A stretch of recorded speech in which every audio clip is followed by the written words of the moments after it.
Hi there! Today we're having a look at some truly awful, terrible Gibsons. So I've brought 4 guitars from the 70s for you. Now, as you know, the 70s are the dark age of guitar making history. Especially for the big companies like Fender and Gibson. It's a decade associated with a decline in quality, shitty design, and basically a loss of all the beautiful things that these brands stood for in the 60s and 50s. So a true guitar snob wouldn't be caught dead with one of these Gibsons in their hands. And on the vintage market, they're only worth a fraction of the price of the guitars from the 60s, especially the early 60s or the late 50s. But are they bad guitars? I've brought 4 guitars from the 70s. 3 of them were new designs for Gibson in the 70s, and one of them is a classic, so we can see how much they butchered that one. So I've got an ES-335 from 1970, a Les Paul recording from 1972, a Howard Roberts custom from 1974, and a Marauder from 1976. Of these guitars, only the Marauder is a Norlin guitar.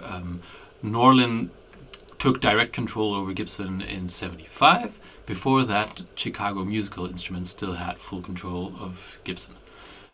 So let's start with the new designs for Gibson. So first up is this 1972 Gibson Les Paul recording. I think this is the coolest Les Paul Gibson ever made. Sure, it's not as chic, it's not as fancy as a Burst from '59, but let's be honest, I can't afford one of those. Most of you can't afford one of those. This has tons of vintage mojo. This one is even quite light, it's only 4.1 kilos. It's got all of these cool switches. It can do a ton of great sounds. The neck is really comfortable to play. It stays in tune, which is remarkable. Just a great guitar. I love the looks. I love what you can do with it. I made a long video explaining all the controls, so have a look at that if you're interested in that. And, well, it sounds like this.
It's such a great guitar, the recording. It's if I had to pick one Les Paul from Gibson's history, I'd pick that one.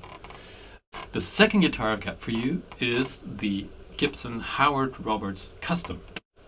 And here it is in all its stunning, beautiful, drop-dead, gorgeous glory.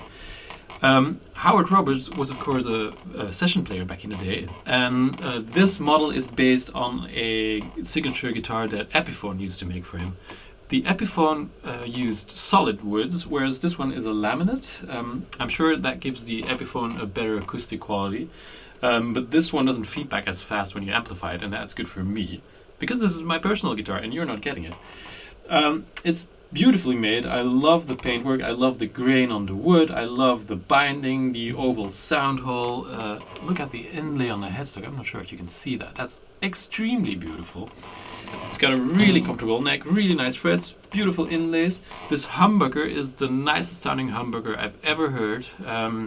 It is made by Bill Lawrence, and I think it's a special design with mixed alnico and ceramic magnets. And then it's got these super cool controls. It's got volume, middle, and tone. So you can, with the middle control, you can make it more bitey or sweeter. And it's such a versatile guitar for just having one pickup. Legend goes that since these required so many custom steps in the building process, they are largely handmade.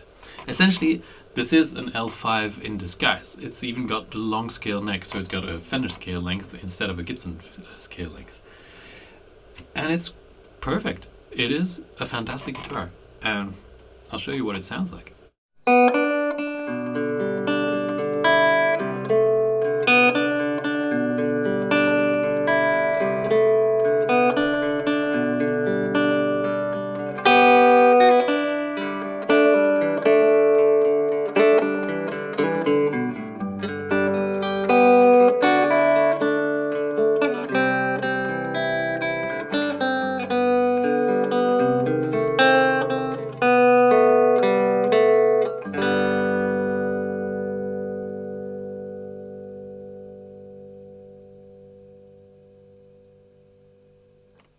I love that guitar, and I'm keeping it to remind me to become a better player so that one day I'll be worthy of it.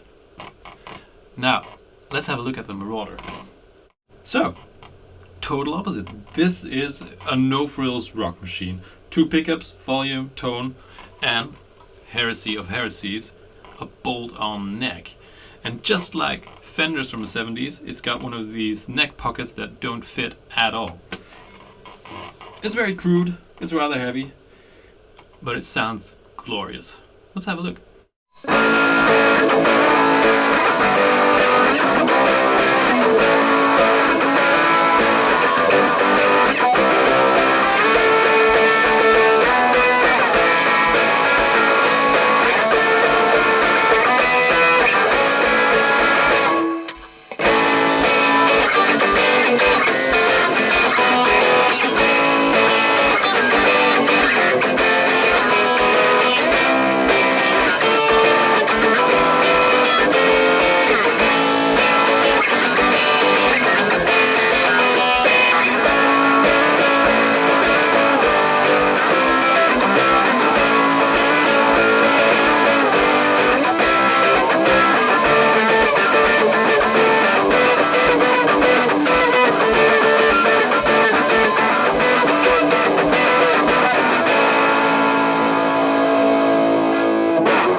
The Marauder is one of the cheapest tickets into vintage Gibson world.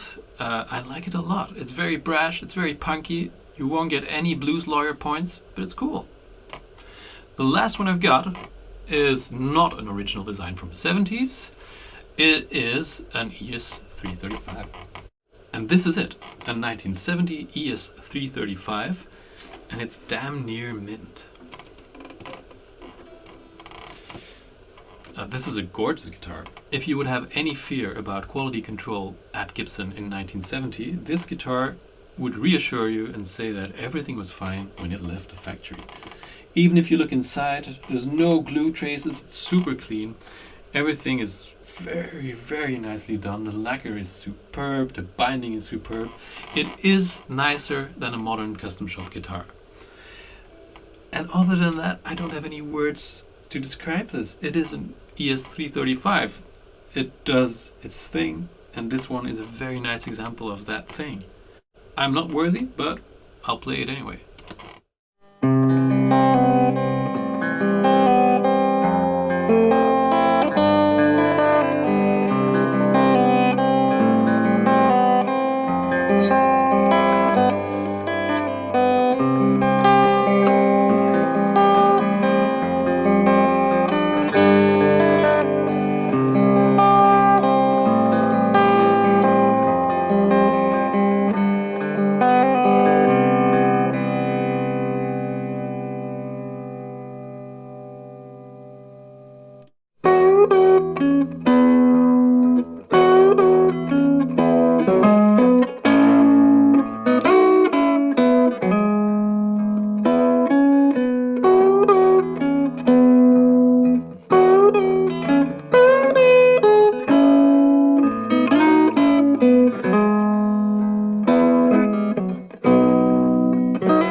have it.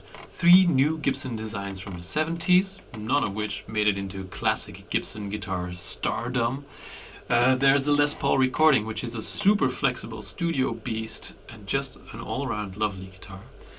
The Howard Roberts Custom, which I love. I don't need to spend more words on it. It is probably the greatest guitar I own. Then the Marauder, brash, dirty, filthy, lovely. And then a classic ES-335, not a new design, but one that shows that Gibson could make them as well as they could in the 60s. I hope you enjoyed this. Thanks for watching, and I'll see you next time. Take care, and goodbye.